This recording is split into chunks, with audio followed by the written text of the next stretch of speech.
PC ക്രൗണിൻ്റെ പുതിയൊരു വീഡിയോയിലേക്ക് ഏവർക്കും സ്വാഗതം.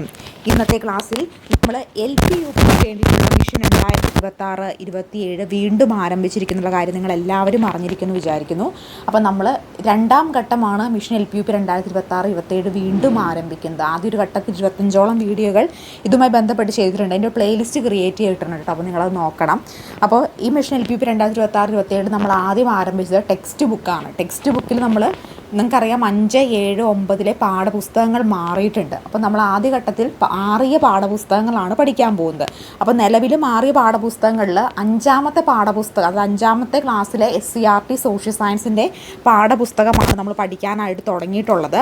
അതിൽ ഇതുവരെ 5ാം ക്ലാസ്സിലെ ഫസ്റ്റ് പാർട്ടിലെ 5 ചാപ്റ്റേഴ്സ് പഠിച്ചു കഴിഞ്ഞു. സെക്കൻഡ് പാർട്ടിലെ 2ാമത്തെ ചാപ്റ്ററാണ്, അതായത് 9ാമത്തെ ചാപ്റ്ററാണ് ഇന്നത്തെ ക്ലാസ് നമ്മൾ പഠിക്കാൻ പോകുന്നത്. അപ്പോൾ ആദ്യമായിട്ടാണ് ഈ ഒരു വീഡിയോ കാണുന്നതെങ്കിൽ ഇതിനു മുമ്പുള്ള ചാപ്റ്റേഴ്സ്, ഈ ഒരു ചാപ്റ്റേഴ്സ് പഠിച്ചതിന് ശേഷം നിങ്ങൾ ഇതിനു മുമ്പുള്ള ചാപ്റ്റർ പഠിക്കണം കേട്ടോ. അപ്പോൾ അതിൻ്റെ പ്ലേലിസ്റ്റ് ക്രിയേറ്റ് ചെയ്തേക്കാം. SCERT social science new text book എന്ന് പറഞ്ഞൊരു പ്ലേലിസ്റ്റ് ക്രിയേറ്റ് ചെയ്തിട്ടുണ്ട്.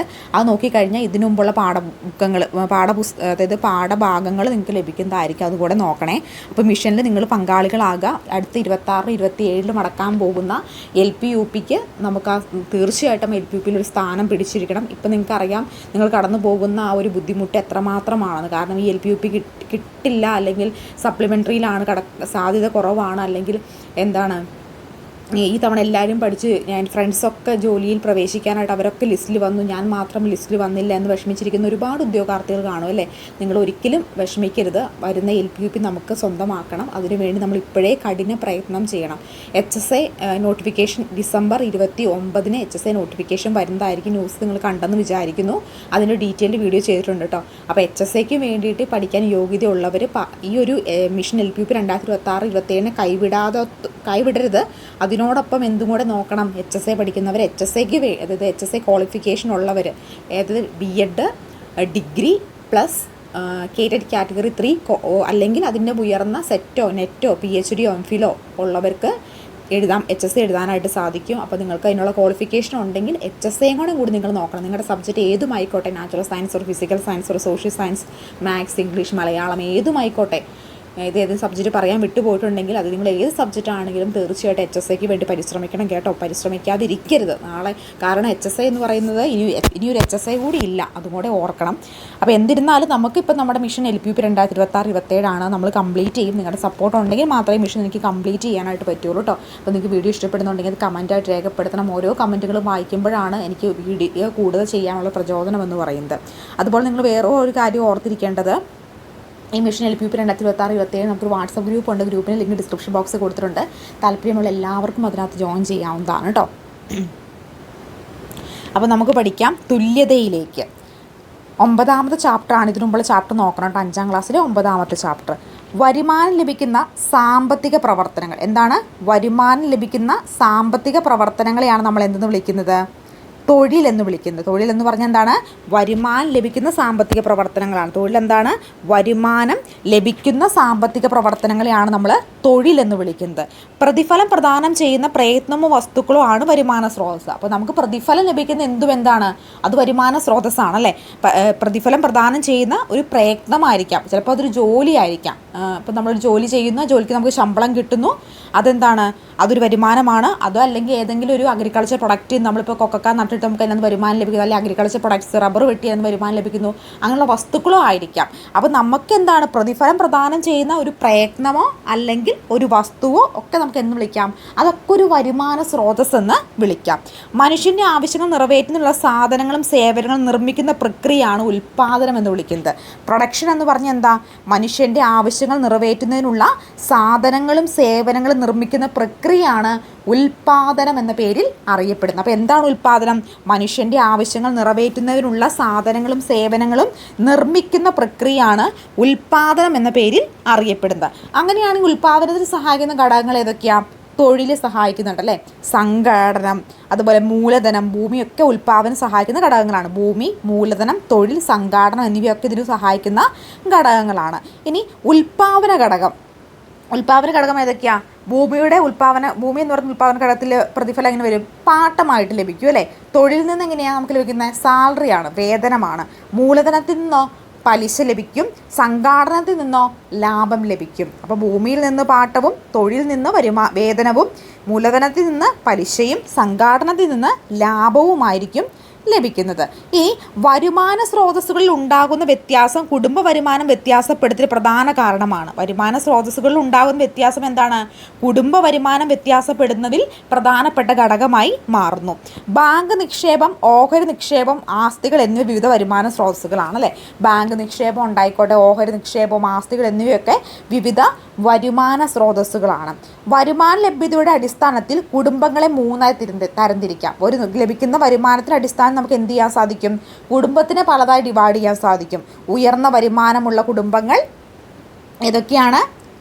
ഉയർന്ന വരുമാനമുള്ള കുടുംബങ്ങൾ, ഇടത്തരം വരുമാനമുള്ള കുടുംബങ്ങൾ, താഴ്ന്ന വരുമാനമുള്ള കുടുംബങ്ങൾ. അപ്പോൾ ഉയർന്ന വരുമാനമുള്ളത്, ഇടത്തരമുള്ളത്, താഴ്ന്ന വരുമാനമുള്ള കുടുംബങ്ങൾ. കുടുംബ വരുമാന മാർഗ്ഗങ്ങൾ ഏതൊക്കെയാണ്? ഏതൊക്കെ മാർഗ്ഗങ്ങളിലൂടെയാണ് ഒരു കുടുംബത്തിലേക്ക് വരുമാനം വരുന്നത്? സർക്കാർ ജീവിതമുള്ളവർ, ബിസിനസ്സുകാർ, ബാങ്ക് നിക്ഷേപം, അതുപോലെ സ്വയം തൊഴിലുള്ളവർ, ഓഹരി നിക്ഷേപമുള്ളവർ, ആസ്തികളുള്ളവർ, കാർഷിക, ഇങ്ങനെ വിവിധ രീതിയിൽ നമുക്ക് വരുമാന സ്രോതസ്സുകൾ വരും. ഓരോരുത്തരുടെ വരുമാന സ്രോതസ്സുകൾ എപ്പോഴും വ്യത്യസ്തമായിരിക്കും. ഇനി വിവിധ തരം റേഷൻ കാർഡുകൾ നോക്കാം അല്ലേ. പലതരത്തിലുള്ള റേഷൻ കാർഡുകളുണ്ടല്ലേ. മഞ്ഞയുണ്ട്, പിങ്കുണ്ട്, നീലയുണ്ട്, വെള്ളയുണ്ട്. ഓരോ റേഷൻ കാർഡും എന്തിനൊക്കെ സൂചിപ്പിക്കുന്നു? മഞ്ഞ നിറമുള്ളത് സാമൂഹികമായും സാമ്പത്തികമായും ഏറ്റവും പിന്നോക്കം നിൽക്കുന്നവർ, അതായത് ഏറ്റവും താഴെ സാമ്പത്തിക ബുദ്ധിമുട്ട് അനുഭവിക്കുന്നു. സാമൂഹികമായും സാമ്പത്തികമായും ഏറ്റവും പിന്നോക്കം നിൽക്കുന്ന, സാമ്പത്തികമായി ഒരുപാട് ബുദ്ധിമുട്ട് അനുഭവിക്കുന്നവർക്കുള്ള കാർഡാണിത്, മഞ്ഞ കാർഡെന്ന് പറയുന്നത്. പിങ്കാണോ? മുൻഗണന വിഭാഗം, ദാരിദ്ര്യരേഖയ്ക്ക് താഴെയുള്ളവർ. മുൻഗണനാ വിഭാഗവും ദാരിദ്ര്യരേഖയ്ക്ക് താഴെയുള്ളവരുമാണ് ഏത്? പിങ്ക് എന്ന് പറയുന്നത്. നീലയാണെങ്കിലോ? സംസ്ഥാന സബ്സിഡി ലഭിക്കുന്നവർ, ദാരിദ്ര്യരേഖയ്ക്ക് മുകളിലുള്ളവർ. അപ്പം നീല എങ്ങനെയാണ്? സംസ്ഥാന സബ്സിഡി ലഭിക്കുന്നവർ, ദാരിദ്ര്യരേഖയ്ക്ക് മുകളിലുള്ളവരാണ് നീലക്കാർഡിന് അർഹർ. വെള്ളക്കാർഡിനാണെങ്കിലോ? സാമ്പത്തികമായി മുൻപന്തിയിൽ നിൽക്കുന്നവരാണ് വെള്ളക്കാർഡിന് അവകാശികൾ. മഞ്ഞ, പിങ്ക്, നീല, വെള്ള എന്നിങ്ങനെയാണ് നമ്മുടെ റേഷൻ കാർഡുകൾ. ഓരോ കളറും ഓരോ കളറിനും അതിൻ്റേതായിട്ടുള്ള പ്രത്യേകതകളുണ്ട്. ചുമ്മാ കളർ മാത്രമല്ല, അതിൻ്റേതായിട്ടുള്ള പ്രത്യേകതകളുണ്ട്. മഞ്ഞയ്ക്കാണെങ്കിൽ സാമൂഹികവും സാമ്പത്തികവും ഏറ്റവും ഉയർന്നു നിൽക്കുന്നവർ, പിങ്കിനാണെങ്കിൽ മുൻഗണന വിഭാഗം അല്ലെങ്കിൽ ദാരിദ്ര്യരേഖയ്ക്ക് താഴെയുള്ളവർ, നീലയാണെങ്കിൽ സംസ്ഥാന സബ്സിഡി ലഭിക്കുന്നവർ, ഒരു ദാരിദ്ര്യരേഖയ്ക്ക് മുകളിലുള്ളവർ, വെള്ള സാമ്പത്തികമായി മുൻപന്തിയിൽ നിൽക്കുന്നവർ. ഇത്രയുമാണ് വിവിധ തരം റേഷൻ കാർഡുകളുടെ പ്രത്യേകത എന്ന് പറയുന്നത്. ഇനി നമുക്ക് അടുത്ത് നോക്കാം. ഒന്ന്, സാമ്പത്തിക അസമത്വത്തെക്കുറിച്ചിട്ടാണ് നമ്മൾ പഠിക്കാൻ പോകുന്നത് കേട്ടോ. എന്താണ് സാമ്പത്തിക അസമത്വം എന്ന് പറഞ്ഞിട്ടുള്ളത്? സാമ്പത്തിക അസമത്വം എന്തൊരു സാമൂഹ്യത്തിലെ വ്യക്തികൾ അല്ലെങ്കിൽ സംഘങ്ങൾക്കിടയിൽ സമ്പത്ത്, വരുമാനം അല്ലെങ്കിൽ വിഭവങ്ങൾ എന്നിവയുടെ അസമമായ വിതരണത്തെ സൂചിപ്പിക്കുന്നു. അപ്പോൾ എന്താണ് ഇത്? അതിൽ ഒരു ഡിസ്ട്രിബ്യൂഷനിൽ ഉണ്ടാകുന്ന ഒരു പ്രശ്നമാണല്ലേ. അപ്പോൾ സാമ്പത്തിക അസമത്വം എന്നൊരു സമൂഹത്തിലെ വ്യക്തികൾ അല്ലെങ്കിൽ സംഘങ്ങൾക്കിടയിൽ സമ്പത്ത്, വരുമാനം അല്ലെങ്കിൽ വിഭവങ്ങൾ എന്നിവയുടെ അസമമായ വിതരണത്തെ സൂചിപ്പിക്കുന്നതാണ് ഏത്? സാമ്പത്തിക അസമത്വം എന്ന് വിളിക്കുന്നത്. സാമ്പത്തിക അസമത്വ അവസരങ്ങൾ വിദ്യാഭ്യാസം, തൊഴിൽ, ആരോഗ്യ സംരക്ഷണം, രാഷ്ട്രീയ അധികാരം എന്നിവയിലേക്കുള്ള പ്രാപ്തിയിലെ അസമത്വത്തിന് നയിക്കുന്നു. അപ്പോൾ സാമ്പത്തിക അസമത്വം അവസരങ്ങൾ വിദ്യാഭ്യാസം, തൊഴിൽ, ആരോഗ്യ സംരക്ഷണം, രാഷ്ട്രീയ അധികാരം എന്നിവയിലേക്കുള്ള പ്രാപ്തിയിലെ അസമത്വത്തിലേക്കാണ് നയിക്കുന്നത്. വിഭവങ്ങളുടെയും അവസരങ്ങളുടെയും കൂടുതൽ തുല്യമായ വിതരണം ലക്ഷ്യമിട്ടുള്ള വിവിധ നയങ്ങളിലൂടെയും സംരംഭങ്ങളിലൂടെയും സാമ്പത്തിക അസമത്വം പരിഹരിക്കാൻ സർക്കാർ ശ്രമിക്കുന്നു. അപ്പോൾ വിഭവങ്ങളുടെയും അവസരങ്ങളുടെയും കൂടുതൽ തുല്യമായ വിതരണം ലക്ഷ്യമിട്ടുള്ള വിവിധ നയങ്ങളിലൂടെയും സംരംഭങ്ങളിലൂടെയും സാമ്പത്തിക അസമത്വം പരിഹരിക്കാനാണ് എന്ത് ചെയ്യുന്നത്? സർക്കാർ എപ്പോഴും ശ്രമിക്കുന്നത്. ഒരു സമൂഹത്തിൽ വിഭവങ്ങൾ തുല്യമല്ലാത്ത രീതിയിൽ വിതരണം ചെയ്യുമ്പോൾ അസമത്വം ഉണ്ടാകുന്നു. ഒരു സമൂഹത്തിൽ ഉണ്ടാകുന്ന വിഭവങ്ങൾ തുല്യമല്ലാത്ത രീതിയിലാണ് അവിടെ ഡിസ്ട്രിബ്യൂട്ട് ചെയ്യുന്നതെങ്കിൽ അവിടെ എന്ത് സംഭവിക്കും? അവിടെ അസമത്വം സംഭവിക്കും. ഇനി നമ്മൾ നോക്കാൻ പോകുന്ന മേൽമുണ്ട് സമരത്തെക്കുറിച്ചിട്ടാണ്. എന്താണ് മേൽമുണ്ട് സമരം എന്ന് എല്ലാവർക്കും അറിയാമായിരിക്കും അല്ലേ? എന്താണ് മേൽമുണ്ട് സമരം എന്ന് പറയുന്നത്? അവകാശത്തിനു വേണ്ടി തെക്കൻ തിരുവിതാംകൂറിലെ സ്ത്രീകൾ 19-ാം നൂറ്റാണ്ടിൽ ആദ്യം മുതൽ നടത്തുന്ന സമരമാണേത്? മേൽമുണ്ട് സമരം. മേൽമുണ്ട് സമരത്തിന് മറ്റൊരു പേരെന്താ? മേൽമുണ്ട് സമരത്തേക്കും പെട്ടെന്ന് മനസ്സിലായില്ലെങ്കിലും ചാനാർ ലഹള എന്ന് പറഞ്ഞാൽ നിങ്ങൾക്ക് മനസ്സിലാവൂലേ? ചാനാർ ലഹള. എന്താ ചാനാർ ലഹള? വസ്ത്രധാരണാവകാശത്തിന് വേണ്ടി തെക്കൻ തിരുവിതാംകൂറിലെ സ്ത്രീകൾ 19-ാം നൂറ്റാണ്ടിൻ്റെ ആദ്യം മുതൽ നടത്തി വന്നൊരു സമരമാണേത്? മേൽമുണ്ട് സമരം. പണ്ട് എങ്ങനെയാണ്? പണ്ട് മാറുമറയ്ക്കാനുള്ള അവകാശത്തിന് വേണ്ടി നടന്നൊരു സമരമാണിത്. അതായത് മുഗൾ വസ്ത്രം ധരിക്കാൻ സ്ത്രീകൾക്ക് പണ്ട് അവകാശമുണ്ടായിരുന്നില്ല. അപ്പോൾ ധരിക്കുന്നതിന് വേണ്ടിയിട്ട് സ്ത്രീകൾ നടത്തിയിട്ടുള്ളൊരു സമരമാണ് ഈ ചാനാർ ലഹള, അല്ലെങ്കിൽ മേൽമുണ്ട് സമരം, അല്ലെങ്കിൽ മാറുമറയ്ക്കൽ സമരം എന്ന പേരിലൊക്കെ അറിയപ്പെടുന്നത്. അപ്പോൾ ഈ സമരം നടന്ന വർഷം ഏതാ? ഒന്നാം ചാനാർ ലഹള നടന്ന വർഷം ചോദിക്കുവാണെങ്കിൽ 1822. എന്നാൽ ഇപ്പോൾ തന്നെ പഠിച്ചു വയ്ക്കുന്ന 1822 ഒന്നാം ചാനാർ ലഹള നടന്നത്. ഈ ഒന്നാം ചാനാർ ലഹള അങ്ങനെ ചോദിച്ച് കാണാറില്ല കേട്ടോ. ചാനാർ ലഹള നടന്ന വർഷം ചോദിക്കുവാണെങ്കിൽ 1859. അതായത് ക്വസ്റ്റ്യൻ നിങ്ങൾ ശ്രദ്ധിച്ചേക്കണം. ചാനാർ ലഹള നടന്ന വർഷം അങ്ങനെ ചോദിക്കുവാണെങ്കിൽ 1859 എന്നാണ് ആൻസർ വരിക. ഇനി ഒന്നാം ചാനാർ ലഹള എന്ന് ചോദിക്കുവാണെങ്കിൽ 1822. ഒന്നാം ചാനാർ ലഹള വർഷം അങ്ങനെ ചോദിച്ചു കണ്ടിട്ടേ ഇല്ല. പക്ഷേ ചാനാർ ലഹളയായിട്ട് ചോദിച്ചു കണ്ടിട്ടുള്ളത് 1859 തിരുവിതാംകൂറിലാണ് നടന്നത്. കൃത്യം ഡേറ്റ് ചോദിക്കുവാണെങ്കിൽ 1859 ജൂലൈ 26 ഏതാണ്?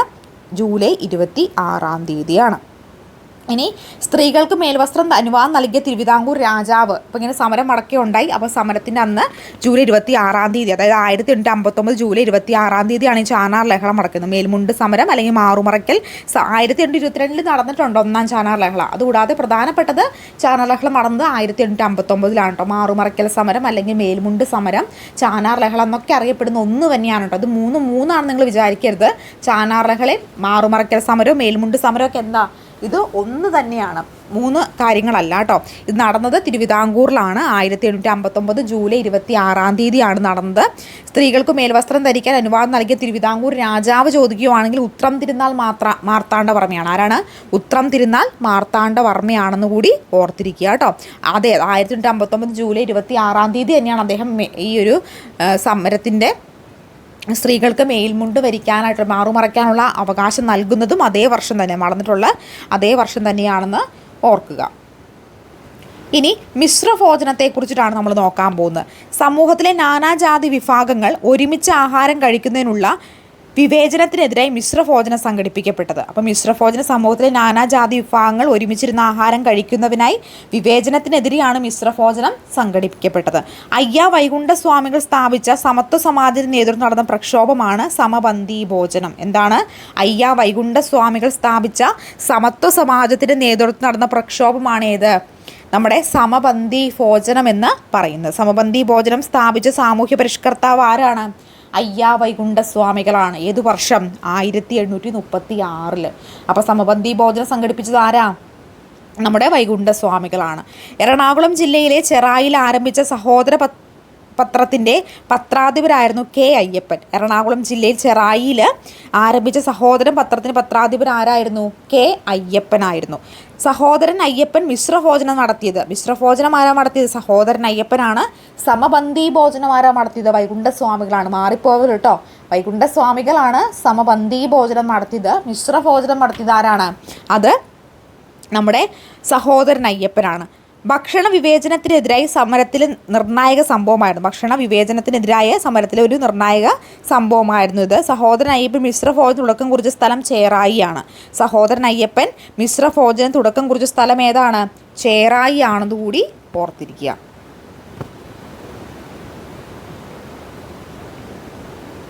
ഇനി മദ്രാസ് ഗവർണർ ലോർഡ് ഹാരിസിൻ്റെ നിർദ്ദേശപ്രകാരമാണ് തിരുവിതാംകൂർ രാജാവ് നമ്മുടെ സ്ത്രീകൾക്ക് വേണ്ടി മേൽവസ്ത്രം ധരിക്കാനുള്ള അനുവാദം നൽകിയത്. ആരുടെ നിർദ്ദേശപ്രകാരമാണ്? മദ്രാസ് ഗവർണർ ലോർഡ് ഹാരിസിൻ്റെ നിർദ്ദേശപ്രകാരമാണ് തിരുവിതാംകൂർ രാജാവായിരുന്ന ഏത് വ്യക്തിയാണ്? ഉത്രം തിരുനാൾ മാർത്താണ്ഡവർമ്മയാണ് അനുവാദം നൽകുന്നത് എന്നുകൂടി ഓർത്തിരിക്കുക കേട്ടോ. ഇനി വേലൂർ മാറുമറയ്ക്കൽ സമരം 1952. തൃശ്ശൂർ മണിമലർക്കാവ് അമ്പലത്തിലെ വേല ഉത്സവത്തിൽ അവർണരായ സ്ത്രീകൾക്ക് മാറുമറച്ചുകൊണ്ട് പങ്കെടുക്കുവാൻ ജന്മിമാർ അനുവദിച്ചിരുന്നില്ല. ഇതിനെതിരെ 1952 നടന്ന പ്രക്ഷോഭമാണ് വേലൂർ മാറുമറയ്ക്കൽ സമരം. അപ്പോൾ തൃശ്ശൂർ മണിമലർക്കാവ് അമ്പലത്തിൽ വേല ഉത്സവത്തിൽ അവർണരായ സ്ത്രീകൾക്ക് മാറുമറച്ചുകൊണ്ട് പങ്കെടുക്കുവാൻ ജന്മിമാർ അനുവദിച്ചിരുന്നില്ല. ഇതിനെതിരെ 1952 നടന്ന പ്രക്ഷോഭമാണ് വേലൂർ മാറുമറയ്ക്കൽ സമരം എന്ന് പറയുന്നത്. നേതൃത്വം നൽകിയവർ വേളാത്ത് Lakshmikutty, K Kurumba and KC Kalikutty എന്നിവരാണ് ഈ ഒരു സമരത്തിന് നേതൃത്വം നൽകിയത് കേട്ടോ. ഇനി 90-ാം ആണ്ട് ലഹള, ഊരൂട്ടമ്പല ലഹളയുമായി ബന്ധപ്പെട്ട സാമൂഹ്യ പരിഷ്കർത്താവ്. അപ്പോൾ 90-ാം ആണ്ട് ലഹള, ഊരൂട്ടമ്പൽ ലഹളയുമായി ബന്ധപ്പെട്ട സാമൂഹ്യ പരിഷ്കർത്താവ് ആരാണ്? അയ്യൻകാളിയാണ് കേട്ടോ. ആരാണ്? അയ്യൻകാളിയാണ്. പെരുന്നാട് ലഹള, കല്ലുമാല സമരവും ബന്ധപ്പെട്ട സാമൂഹ്യ പരിഷ്കർത്താവും ആര് തന്നെയാണ്? അയ്യങ്കാളി തന്നെയാണ്. അപ്പോൾ ഓർക്കണേ, എന്താണ് പെരുന്നാട് ലഹള അല്ലെങ്കിൽ കല്ലുമാല ലഹള? പെരുന്നാട് ലഹള അല്ലെങ്കിൽ കല്ലുമാല സമരവുമായി ബന്ധപ്പെട്ട സാമൂഹ്യ പരിഷ്കർത്താവ് അയ്യങ്കാളി. ദളിത് വിദ്യാർത്ഥികൾക്ക് ഹോസ്റ്റലുകൾ ആരംഭിച്ച സാമൂഹ്യ പരിഷ്കർത്താവ് അയ്യങ്കാളി. അയ്യങ്കാളി സ്മാരകം സ്ഥിതി ചെയ്യുന്നത് വെങ്ങാനൂരാണ്. അദ്ദേഹം ജനിച്ചത് വെങ്ങാനൂരാണ്. അയ്യങ്കാളിയുമായി ബന്ധപ്പെട്ട ഒട്ടുമിക്ക സംഭവങ്ങളും നടന്നിട്ടുള്ളത് വെങ്ങാനൂരാണ്. കാരണം അദ്ദേഹം ജനിച്ചത് ഈ വെങ്ങാനൂരിലാണ് കേട്ടോ. അപ്പോൾ അത് നിങ്ങളൊന്ന് ഓർത്തിരിക്കണേ. ഇനി അയ്യങ്കാളി സാധുജന പരിപാലന സംഘം ആരംഭിച്ച വർഷം 1907 അയ്യങ്കാളി സാധുജന പരിപാലന സംഘം ആരംഭിച്ചെന്നാണ് 1907. അപ്പോൾ 90-ാം ആണ്ട് ലഹള, ഊരൂട്ടമ്പൽ ലഹളയുമായി ബന്ധപ്പെട്ട സാമൂഹ്യ പരിഷ്കർത്താവ് അയ്യങ്കാളിയാണ്. പെരുന്നാട് ലഹള അല്ലെങ്കിൽ കല്ലുമാല സമരവുമായി ബന്ധപ്പെട്ടതും അയ്യങ്കാളിയാണ്. ദളിത് വിദ്യാർത്ഥികൾക്ക് ഹോസ്റ്റലുകൾ ആരംഭിച്ച സാമൂഹ്യ പരിഷ്കർത്താവ് അയ്യങ്കാളിയാണ്. അയ്യങ്കാളി സ്മാരകം സ്ഥിതി ചെയ്യുന്നത് വെങ്ങാനൂരാണ്. അയ്യങ്കാളി സാധുജന പരിപാലന സംഘം ആരംഭിച്ചത് 1907 കൂടി ഓർക്കുക. ഇനി അയ്യങ്കാളി പഞ്ചമി സ്മാരക വിദ്യാലയത്തെക്കുറിച്ച് നോക്കാം. ജാതി മത വ്യത്യാസമില്ലാതെ എല്ലാ വിഭാഗ വിദ്യാർത്ഥികൾക്കും 4-ാം ക്ലാസ് വരെയുള്ള വിദ്യാഭ്യാസം തിരുവിതാംകൂർ സർക്കാർ സൗജന്യമായി നൽകിയിരുന്നു.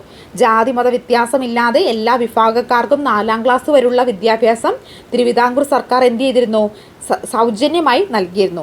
മേൽജാതിക്കാർക്ക് എന്ന് കരുതപ്പെട്ടിരുന്ന വിഭാഗത്തിലെ സ്കൂൾ അധികൃതർ കീഴ്ജാതി വിഭാഗത്തിലെ കുട്ടികൾക്ക് പ്രവേശനം നൽകിയിരുന്നില്ല. സർക്കാർ ഉത്തരവ് നടപ്പിലാക്കണമെന്ന് ആവശ്യപ്പെട്ടുകൊണ്ട് പഞ്ചമി എന്നു പേരുള്ള ദളിത് ബാലികയെ ഊരൂട്ടമ്പലം സ്കൂളിൽ പ്രവേശനം നൽകാൻ അയ്യങ്കാളി ആവശ്യപ്പെട്ടതിനനുസരിച്ച് പ്രവേശനം അനുവദിച്ചെങ്കിലും അന്നു രാത്രി തന്നെ മേൽജാതിക്കാർ സ്കൂളിന് തീയിട്ടു. മേൽജാതിക്കാർക്ക് തീയിട്ട വിദ്യാലയം അയ്യങ്കാളി പഞ്ചമി സ്മാരക സ്കൂൾ എന്നറിയപ്പെടുന്നു. ഈ അടുത്ത കാലത്താണ് ഈ ആ ഒരു സ്കൂളിന് അയ്യങ്കാളി പഞ്ചമി സ്മാരക സ്കൂൾ എന്ന പേര് നൽകിയത് കേട്ടോ. അപ്പോൾ ജാതി മത വ്യത്യാസമില്ലാതെ എല്ലാ വിഭാഗം വിദ്യാർത്ഥികൾക്കും 4-ാം ക്ലാസ് വരെയുള്ള വിദ്യാഭ്യാസം തിരുവിതാംകൂർ സർക്കാർ നൽകിയിരുന്നു. പക്ഷേ ആ ഒരു സമയത്ത് സ്കൂളിൻ്റെ മാനേജ്മെൻറ്റിലും ഉണ്ടായിരുന്ന മേൽജാതിയിൽപ്പെട്ട ആളുകൾ എന്ത് ചെയ്തിരുന്നു? ഈ ഒരു ഉത്തരവിനെ ഒന്നും വലിയ കാര്യമായിട്ട് ഏറ്റെടുത്തിരുന്നില്ല. അങ്ങനെ പഞ്ചമി എന്ന് പറയുന്ന ഒരു കുട്ടിക്ക് ഈ ഒരു ഊരൂട്ടമ്പലം സ്കൂളിൽ പ്രവേശനം നൽകിയപ്പോൾ അതിനെതിരായിട്ട് എന്ത് ചെയ്തു? ഇവർ ആ സ്കൂൾ കത്തിക്കുകയാണ് ചെയ്തത്. ഇനി സാമൂഹിക അസമത്വത്തെക്കുറിച്ച് നമുക്ക് നോക്കാം കേട്ടോ. ഒരു സമൂഹത്തിനുള്ളിൽ വിഭവങ്ങൾ, അവസരങ്ങൾ, പദവികൾ എന്നിവയുടെ അസമമായ വിതരണമാണ് സാമൂഹ്യ അസമത്വം എന്ന് പറയുന്നത്. അപ്പോൾ ഒരു സമൂഹത്തിനുള്ളിലെ വിഭവങ്ങൾ, അതുപോലെ തന്നെ അവസരങ്ങൾ, പദവികൾ എന്നിവയുടെ അസമമായ വിതരണമാണ് സാമൂഹിക അസമത്വം എന്ന് വിളിക്കുന്നത്.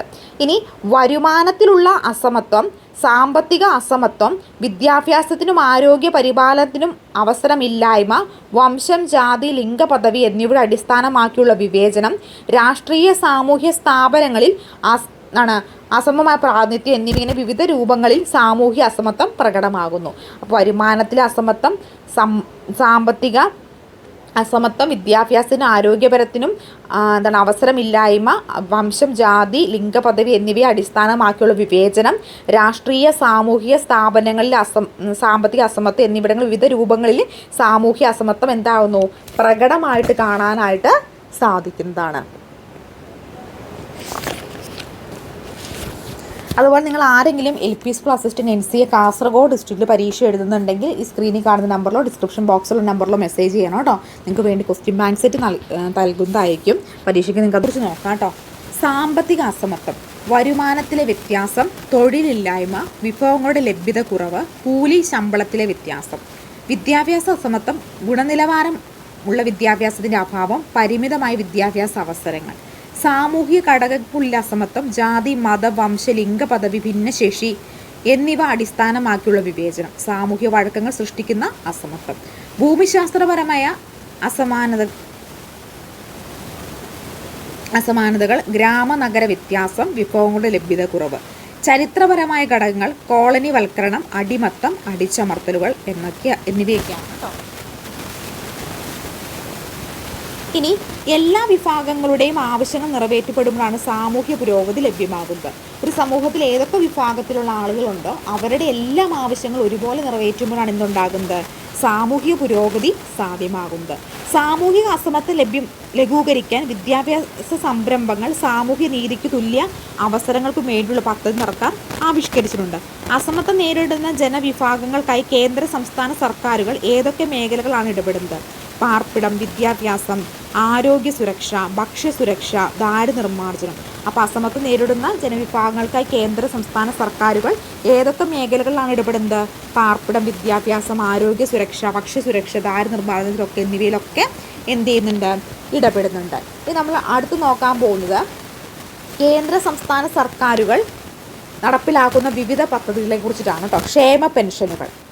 സാമൂഹ്യ സാമ്പത്തിക പിന്നോക്ക അവസ്ഥ നേരിടുന്ന ജനവിഭാഗങ്ങൾക്ക് ദുർബല വിഭാഗങ്ങൾക്കും സാമ്പത്തിക സഹായം നൽകുന്നതിന് ലക്ഷ്യമിട്ടുള്ള സാമൂഹ്യ സുരക്ഷാ പദ്ധതികളാണ് ക്ഷേമ പെൻഷനുകൾ. അപ്പോൾ സാമൂഹ്യ സാമ്പത്തിക പിന്നോക്ക അവസ്ഥ നേരിടുന്ന ജനവിഭാഗങ്ങൾക്ക് ദുർബല വിഭാഗങ്ങൾക്കും സാമ്പത്തിക സഹായം നൽകുന്നതിന് ലക്ഷ്യമിട്ടുള്ള സാമൂഹ്യ സുരക്ഷാ പദ്ധതിയാണ് ഏത്? ക്ഷേമ പെൻഷൻ എന്ന് പറയുന്നത്. മുതിർന്ന പൗരന്മാർ, ഭിന്നശേഷിക്കാർ, വിധവകൾ, 50 വയസ്സിന് മുകളിലുള്ള അവിവാഹിതരായ സ്ത്രീകൾ, കർഷക തൊഴിലാളികൾ മുതലായവർക്കൊക്കെ ഈ ക്ഷേമ പെൻഷൻ നൽകുന്നുണ്ട്. സർക്കാർ നടപ്പിലാക്കുന്ന വിവിധ ക്ഷേമ പെൻഷനുകൾ ഏതൊക്കെയാണെന്ന് വെച്ചാൽ കാർഷിക തൊഴിലാളി പെൻഷൻ, വാർദ്ധക്യകാല പെൻഷൻ, ഡിസബിലിറ്റി പെൻഷൻ, ദേശീയ വിധവാ പെൻഷൻ സ്കീമൊക്കെയാണ് സർക്കാർ ഈ നടപ്പിലാക്കുന്ന പ്രധാനപ്പെട്ട ക്ഷേമ പെൻഷൻ. കൃത്യമായിട്ട് ക്ഷേമ പെൻഷനുകൾ നൽകുന്നുണ്ടോ എന്ന് ചോദിച്ചിട്ടുണ്ടെങ്കിൽ അതങ്ങനെ ഇരിക്കും. അടുത്ത് നോക്കാം, സ്കോളർഷിപ്പുകളെ കുറിച്ചിട്ടാണ് നമ്മൾ നോക്കാൻ പോകുന്നത്. നേരത്തെയൊക്കെ ക്ഷേമ പെൻഷനൊക്കെ കൃത്യസമയത്തിന് കിട്ടിക്കൊണ്ടിരുന്ന സ്ഥലത്ത് ഇപ്പം ഇന്ന് ക്ഷേമ പെൻഷൻ ഒരിക്കലും കൃത്യമായിട്ട് ലഭിക്കുന്നതേ ഇല്ല. ഞാൻ അതിനെക്കുറിച്ച് കൂടുതൽ പറയാതെ തന്നെ നിങ്ങൾക്ക് അറിയാമായിരിക്കും. നിങ്ങളുടെയൊക്കെ വീടുകളിൽ ആരെങ്കിലുമൊക്കെ ക്ഷേമ പെൻഷൻ മേടിക്കുന്നവരോ അറിയുന്നവരൊക്കെ ഉണ്ടെങ്കിൽ അവർക്കൊക്കെ അവരോടൊക്കെ അന്വേഷിച്ച് നോക്കി അറിയാം കൃത്യമായിട്ട് ക്ഷേമ പെൻഷനൊക്കെ ലഭിക്കുന്നുണ്ടോ എന്ന്. അടുത്ത വിദ്യാഭ്യാസ ആവശ്യത്തിന് വിദ്യാർത്ഥികൾക്ക് ഏർപ്പെടുത്താവുന്ന സ്കോളർഷിപ്പുകൾ ഏതൊക്കെയാണ്? Pre matric scholarship, post matric scholarship, merit scholarship, TH Muhammad Koya scholarship, ഒറ്റ പെൺകുട്ടികൾക്കുള്ള സ്കോളർഷിപ്പ്, പട്ടികജാതി പട്ടികവർഗ സ്കോളർഷിപ്പുകൾ. അങ്ങനെ വിവിധ തരത്തിലുള്ള സ്കോളർഷിപ്പുകളും ഉണ്ട്. സാമൂഹിക സാമ്പത്തിക അസമത്വം പരിഹരിക്കുന്നതിന് സർക്കാർ ആവിഷ്കരിച്ച് നടപ്പിലാക്കുന്ന മറ്റു പദ്ധതികൾ ഏതൊക്കെയാണ്? ഈ സ്കോളർഷിപ്പും ക്ഷേമ പെൻഷനൊന്നും കൂടാതെ പൊതുവിതരണ കേന്ദ്രങ്ങൾ, മാവേലി സ്റ്റോറ്, നീതി സ്റ്റോർ എന്നിവയൊക്കെ എന്താണ്? സാമൂഹ്യ സാമ്പത്തിക അസമത്വം പരിഹരിക്കുന്നതിന് വേണ്ടി സർക്കാർ ആവിഷ്കരിച്ചിരിക്കുന്ന വിവിധ തരത്തിലുള്ള പദ്ധതികളാണ്. ആവശ്യ സാധനം വിലക്കുറവിൽ ലഭിക്കുന്ന സംവിധാനങ്ങളാണേത്? പൊതുവിതരണ കേന്ദ്രങ്ങൾ എന്ന് പറയുന്നത് അല്ലേ. അതുപോലെ സർക്കാർ നൽകുന്ന സബ്സിഡിയോടെ വിലക്കുറവിൽ ജനങ്ങൾക്ക് സാധനങ്ങൾ ലഭ്യമാകുന്ന കേന്ദ്രങ്ങളാണ് മാവേലി സ്റ്റോർ, നീതി സ്റ്റോർ എന്നൊക്കെ പറയുന്നത്. ഇനി അടുത്തതാണ് നമ്മൾ സബ്സിഡി നോക്കാൻ പോകുന്നത്. എന്താണ് സബ്സിഡി എന്ന് പറഞ്ഞിട്ടുണ്ടെങ്കിൽ വ്യക്തികൾക്കോ സ്ഥാപനങ്ങൾക്കോ മാനദണ്ഡങ്ങൾക്കനുസരിച്ച് സർക്കാർ നൽകുന്ന സാമ്പത്തിക അനുകൂലമോ പിന്തുണയോ ആണ് ഏത്? സബ്സിഡി എന്ന് പറയുന്നത്. വ്യക്തികൾക്കോ സ്ഥാപനങ്ങൾക്കോ മാനദണ്ഡങ്ങൾക്കനുസരിച്ച് സർക്കാർ നൽകുന്ന സാമ്പത്തിക അനുകൂലമോ പിന്തുണയോ ആണ് ഏത്? സബ്സിഡി എന്ന് പറയുന്നത്. നേരിട്ടോ അല്ലാതെ എന്ത് ചെയ്യും? സബ്സിഡി നൽകുന്നതാണ്. പണമായി നൽകുന്ന പിന്തുണ നേരിട്ടുള്ള സബ്സിഡിയെ സൂചിപ്പിക്കുന്നു. പണമായിട്ടാണ് നൽകുന്നതെങ്കിൽ നേരിട്ടുള്ള പിന്തുണയാണ് സൂചിപ്പിക്കുന്നത്. നികുതി നിരക്ക് കുറയ്ക്കുക, വായ്പകൾക്ക് കുറഞ്ഞ പലിശ ഈടാക്കുക എന്നിവ പരോക്ഷ സബ്സിഡിയിൽ പെടുന്നു. പരോക്ഷ സബ്സിഡി അതൊക്കെ പെടുന്നത് നികുതി നിരക്ക് കുറയ്ക്കുക, വായ്പകൾക്ക് കുറഞ്ഞ പലിശ ഈടാക്കുക എന്നിവയൊക്കെ പരോക്ഷ സബ്സിഡിയിലാണ് പെടുന്നത്. ഇനി ദാരിദ്ര്യ ലഘൂകരണത്തിനും സാമൂഹ്യ അസമത്വം കുറയ്ക്കുന്നതിനുമായി കേന്ദ്ര സംസ്ഥാന സർക്കാരും തദ്ദേശ സ്വയംഭരണ സ്ഥാപനം നടപ്പിലാക്കി വരുന്ന പദ്ധതികളും പരിപാടികളും ഏതൊക്കെയാണ് നമുക്ക് നോക്കാം കേട്ടോ. അപ്പോൾ ഇത് നമ്മൾ നോക്കാൻ പോകുന്ന ഏതൊക്കെയാണ്? ദാരിദ്ര്യം ലഘൂകരിക്കുന്നതിനും സാമൂഹിക അസമത്വം കുറയ്ക്കുന്നതിനുമായി കേന്ദ്ര സംസ്ഥാന സർക്കാരുകളും തദ്ദേശ സ്വയംഭരണ സ്ഥാപനം നടപ്പിലാക്കി വരുന്ന പദ്ധതികൾ ഏതൊക്കെയാണ് നോക്കാം. ഒന്ന്, മഹാത്മാഗാന്ധി ദേശീയ ഗ്രാമീണ തൊഴിലുറപ്പ് പദ്ധതി, ലൈഫ് മിഷൻ, അതുപോലെ കൈവല്യ, ജനനി ജന്മരക്ഷ, ഗോത്രബന്ധു, തീരമൈത്രി, വിദ്യാവാഹിനി, പ്രതിഭാ തീരം, ബാലികാ സമൃദ്ധി യോജന എന്നിവയൊക്കെ പറയുന്നത് എന്താണ്? ഈ ഒരു ദാരിദ്ര്യ ലഘൂകരണത്തിനും സാമൂഹ്യ അസമത്വം കുറയ്ക്കുന്നതിനായി കേന്ദ്ര സംസ്ഥാന സർക്കാരുകളും തദ്ദേശ സ്വയംഭരണ സ്ഥാപനവും നടപ്പിലാക്കി വരുന്ന പദ്ധതികളും പരിപാടികളുമാണ്. ഏതൊക്കെയാണ്? മഹാത്മാഗാന്ധി ദേശീയ ഗ്രാമീണ തൊഴിലുറപ്പ് പദ്ധതി, ലൈഫ് മിഷൻ, അതുപോലെ തന്നെ എന്താണ്? കൈവല്യ, ജനനി ജന്മരക്ഷ, ഗോത്രബന്ധു, അതുപോലെ തന്നെ ഏതാ? തീരമൈത്രി, വിദ്യാവാഹിനി, പ്രതിഭാ തീരം, ബാലിക സമൃദ്ധി യോജന. ഇനി ഇതിനകത്ത് ഓരോന്നും എന്തൊക്കെയാണെന്ന് നോക്കാം. അടുത്ത് ഇമ്പോർട്ടൻ്റ് ആണ് കേട്ടോ. അതെന്തായാലും PSC പരീക്ഷയ്ക്ക് ചോദിക്കാൻ ഒരുപാട് സാധ്യതയുണ്ട്. ഇതെപ്പോഴും തന്നെ അറിഞ്ഞിരിക്കേണ്ടതും പ്രീവിയസ് ഇയർ ചോദിച്ചൊരു കണ്ടിട്ടുള്ള ചോദ്യങ്ങളുമാണ്. അപ്പോൾ ഇതുകൊണ്ട് ഈ ഒരു പാഠഭാഗത്ത് നിന്ന് ഇത് ചോദിക്കാൻ വളരെ സാധ്യതയുണ്ട്. അപ്പോൾ കൃത്യമായിട്ട് ഒന്ന് ഓർത്തിരിക്കണേ. ഫസ്റ്റ് മഹാത്മാഗാന്ധി ദേശീയ ഗ്രാമീണ തൊഴിലുറപ്പ് പദ്ധതിയാണ്. ഗ്രാമീണ മേഖലയിലെ അധിവസിക്കുന്ന ഏതൊരു കുടുംബത്തിനും ഒരു സാമ്പത്തിക വർഷം 100 ദിവസത്തിൽ കുറയാതെ വിദഗ്ധ കായിക തൊഴിൽ എന്ന പദ്ധതി നടപ്പിലാക്കുന്നു. അപ്പോൾ 100 ദിവസത്തിൽ കുറയാതെ തൊഴിൽ നൽകുന്ന പദ്ധതിയാണ് ഏത്? മഹാത്മാഗാന്ധി ദേശീയ ഗ്രാമീണ തൊഴിലുറപ്പ് പദ്ധതി. 18 വയസ്സിന് മുകളിലുള്ളവരാണ് ഇതിൻ്റെ ഉപഭോക്താക്കൾ. കേന്ദ്ര സംസ്ഥാന സർക്കാരുകൾ ആവിഷ്കരിച്ച് നടപ്പിലാക്കുന്ന ദാരിദ്ര്യ നിർമ്മാർജ്ജന പദ്ധതിയാണ്. കൂടുതൽ ഉപഭോക്താക്കൾ സ്ത്രീകളുമാണ്. ഇനി അടുത്താണ് ലൈഫ് മിഷൻ എന്ന് പറയുന്നത്. കേരളത്തിലെല്ലാ ഭൂരഹിത ഭവനരഹിതർക്കും ഭവനം പൂർത്തിയാക്കാത്തവർക്കും നിലവിലുള്ള പാർപ്പിടം വാസയോഗ്യമല്ലാത്തവർക്കും സുരക്ഷിതവും മാന്യവുമായ പാർപ്പിട സംവിധാനം ഒരുക്കി നൽകുക എന്നതാണ് സമ്പൂർണ്ണ പാർപ്പിട പദ്ധതി. ലൈഫിൻ്റെ ലക്ഷ്യം. കേരള സർക്കാരുകൾ ആവിഷ്കരിച്ച് നടപ്പിലാക്കുന്ന പദ്ധതിയാണ് ലൈഫ് മിഷൻ. അതായത് വീടില്ലാത്തവർക്കും ഒക്കെ വീട് വെച്ച് നൽകുന്ന ഒരു പദ്ധതിയാണ് അല്ലേ ലൈഫ് മിഷൻ എന്ന് പറയുന്നത്. മഹാത്മാഗാന്ധി ദേശീയ ഗ്രാമീണ തൊഴിലുറപ്പ് പദ്ധതി ചോദിച്ചാൽ നമുക്ക് അതെന്താണെന്ന് ഓർത്തെടുക്കാൻ പറ്റും. കാരണം ഇതൊക്കെ നമ്മൾ എപ്പോഴും കേൾക്കുന്ന പദ്ധതികളാണ്. ഇനി അടുത്താണ് തീരമൈത്രി എന്ന് പറയുന്നത്.